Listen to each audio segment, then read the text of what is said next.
So, friends, listen to me. Corrie Ten Boom went into the place where her books were being sold, and amongst the people who came to listen to her talk and buy her book was one of the soldiers who had interrogated and literally killed her sister. And in that moment, she saw him and he saw her, and she literally was frozen. She felt this hatred well up within her heart, and she went into a bathroom to open up to God and say, God, how can I face this man who killed my sister?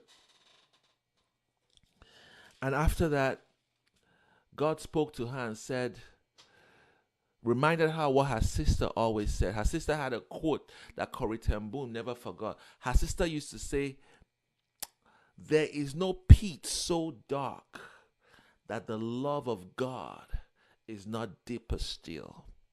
Her sister said it. There is no pit so dark that the love of God is not deeper still. And Corrie Ten Boom washed her face, came out, and she shook hands with this Nazi soldier who had killed her sister, literally, who had interrogated her and made her life a miserable hell. And the soldier said, I'm sorry what I did to you and your sister. I was ignorant, but I am a Christian. I have given my life to Jesus now. I have chosen to surrender everything to Jesus. And that is why I am here today. And while as she was listening to the soldier, God said, God broke like a dam of love in her heart. And out of Corrie Ten Boom's heart, an outpouring of the love of God came upon that young man, and she hugged him and she cried, and the spirit of unforgiveness was broken in her heart forever. Listen to me. If you don't let go of the past will keep you from your future. Corrie Ten Boom went on.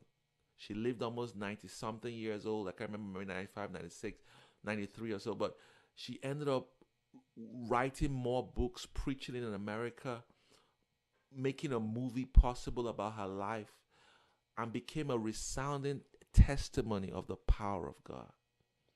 But she would never have accomplished all that if she stayed in unforgiveness.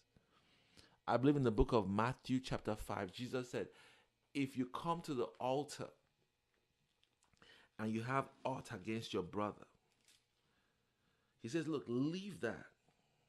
In verse 23, he says, if you bring your gift to the altar and you remember that thy brother has aught against thee, he says, leave your gifts and go thy way. Be reconciled to thy brother and then come and offer thy gift. Jesus prayed in the prayer, he says, in the Lord's Prayer, he says, forgive us our trespasses as we forgive one another. Jesus was saying, look, if you can let go of the hurt of the past, I will let go of the hurts in your future. He says, if you can go to that brother that is offended against you and say, let bygones be bygones, let's move on, let's forget the past, let's pursue the future.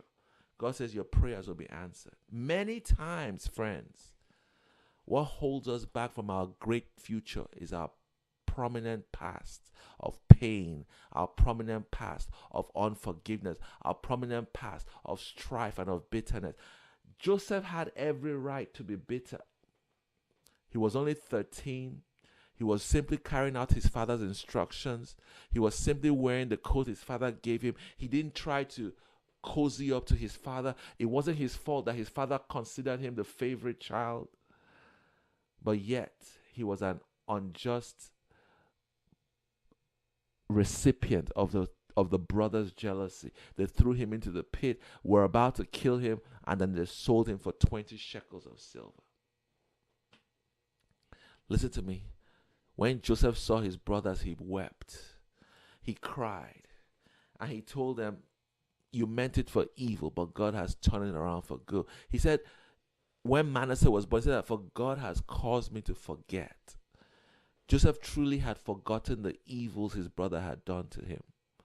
When their father died in the book of Genesis chapter 50, the Bible says his brothers came to him and said, they tried to cook up another story and say, your father said you should forgive us for anything we've done. They said the brothers went up, if you read Genesis chapter 50, verse 18, and they told Joseph, "We are your servants." And Joseph said to them, "Fear not, am I in the place of God?" He says, "You thought evil against me, but God meant it unto good, to bring to pass as it is this day, to save much people alive." He says, "Now," somebody said now. He says, "Now, therefore, fear me not, fear ye not." Joseph said, "Look, what you're dwelling in is the past." He says, "Let's get into the now." He says, "You're always going back to the past 20 years, 15 years, abandoned, beaten, smitten, cruel. You were lied against, you were falsely accused." He says that you meant it for evil. That's the past. He says, "Turn around." He says, "Now, therefore, fear ye not." You know, one of the greatest credentials to the power of God is understanding that God is a current God, not a past God. The Bible says in Hebrews chapter 11, verse 6, that he that cometh to God must believe that God is. God is a God of today, not a God of yesterday. God is a God of the future, not a God of the past. When God said in the book of, the book of Jeremiah, he said that, "I am the Lord, I change it not. Therefore, you sons and daughters are not consumed." God says that if you will understand that I'm not I was, the devil cannot fight you. The devil cannot stop you. The devil cannot defeat you. So Joseph told his brothers in Genesis chapter 50, verse 21. He says, "Now, therefore, fear ye not. I will nourish you and your little ones." And he comforted them and spoke kindly unto them. He made them one of the greatest tribes in the whole land of Egypt. Why? Because he was not vindictive. He was not resentful. He was not strife-filled. He walked in love. He says, "Now, therefore, fear ye not." Let's walk in love. The Bible says, "Love casts out all fear." He says, "I'm going to love you. I'm going to nourish you. I'm going to take care of your kids. But stop dwelling on the past. Let's move on to the future." And the rest became history. Listen to me, friends. God does not dwell on the past. He dwells in the future. Do you know what happened to the woman called Mary Magdalene? The Bible says she was caught in adultery. She had several demons. And Jesus told her, he says, "Go and sin no more." Jesus said, "Go ye and sin no more." Jesus Christ could have spoken about her past. He could have said, you woman who was caught in adultery." He could have spoken about her past. He could have said, "You woman who is full of filth and adultery and fornication and vindictiveness." But Jesus said, "Go and sin no more." Jesus believed so much in her future. He said, "You can do everything you want to do without sin in your life." That's how much God believes in us. But you've got to forget the past. Eventually, this woman who was cast demons out of became one of the principal followers and ministers unto Jesus. Why? Because she said, "The past is past. The future is ahead of me." Stop dwelling in the past. Stop living in the past. Start pursuing your future. The greatest man who ever lived, Jesus, looked at that woman and said, "Forget it." He says, "I know you were caught in adultery. I know you're naked. I know you just had sex. I know you've probably had 5, 6 men today." He says, "Forget it. Just embrace your future." He says, "Go you and sin no more."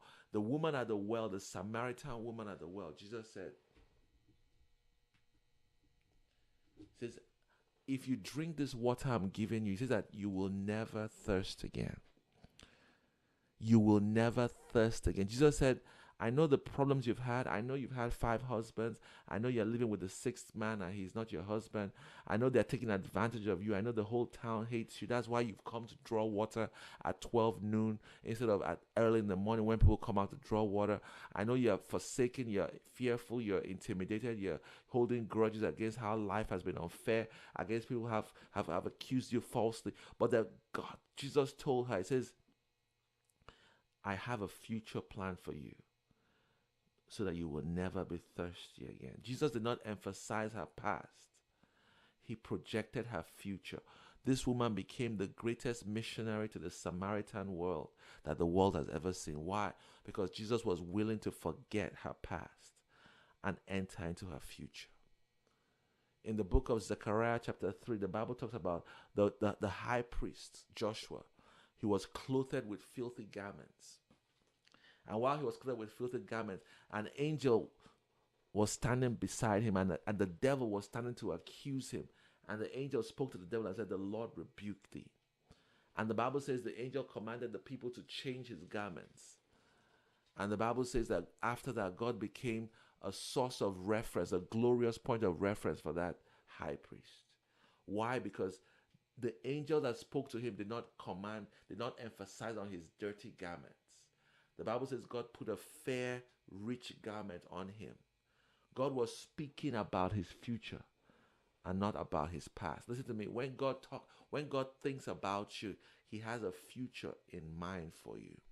The Bible says in Jeremiah 29 verse 11 that the thoughts of God for us are not our past, are not our slipping and dipping and ripping,